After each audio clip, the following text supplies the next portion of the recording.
Hi ma'am, today's date is 19 June 2025 and today's my topic is Object Oriented Programming OPPS in Java Programming Language. Object Oriented Programming Language. The main aim of Object Oriented Programming Language is to implement a real-time entity.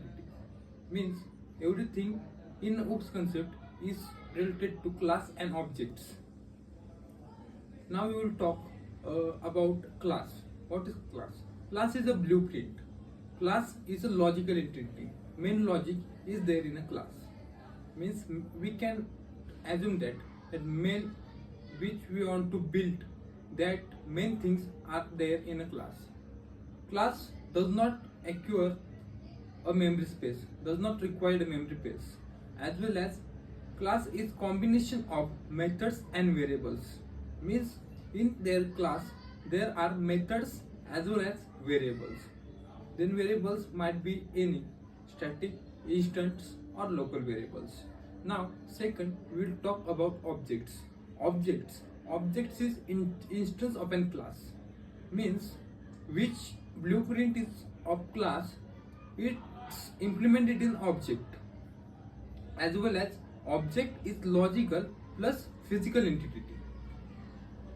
Object take a place in a heap memory in a JVM. There are 5 memory in JVM. Usually first one is method area, heap area, stack area, PC register and native method area. In that second is heap memory, and that heap memory object is stores. And the use of objects is we can reuse the object multiple times, how much times we want to use. Because of that, it code also take a less memory, as well as redundancy is decreases. Means which code is similarly is coming or needed in our program or application, that code we can put in method and call it through our objects. Because of this, memory management will be good of our web application, and also processing will be working good.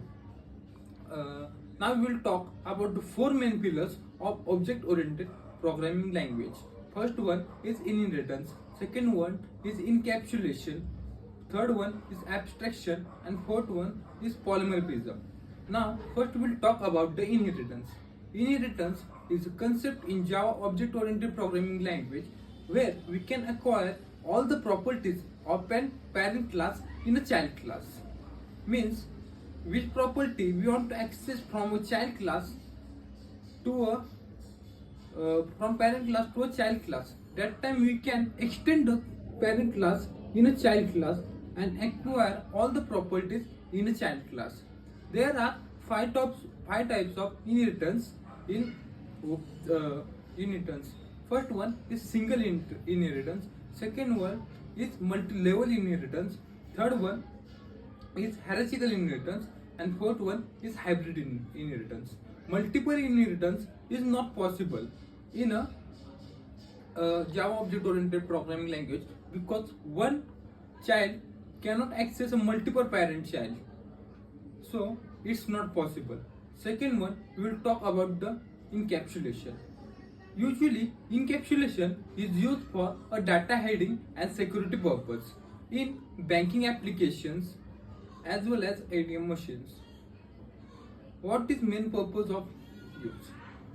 The encapsulation wrap and bind a data in a single unit using private methods and getter set private variables and getter setter methods. It can be possible. It happens in a single unit. A data is wrapped and bind in a single unit is called as an encapsulation. Important details are hidden and only necessary information for a user is shown in an encapsulation. Third one is abstraction.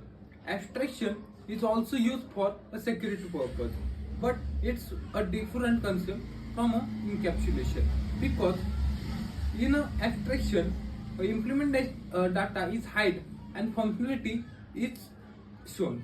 Real-time example, we can give OPPS ATM machine. In abstraction, ATM where we do not see the inner side functionality, but we can take functionality from it, but they don't give actual access to us. This is purpose of an abstraction. Thank you. This was the information about object-oriented programming language in Java. Thank you.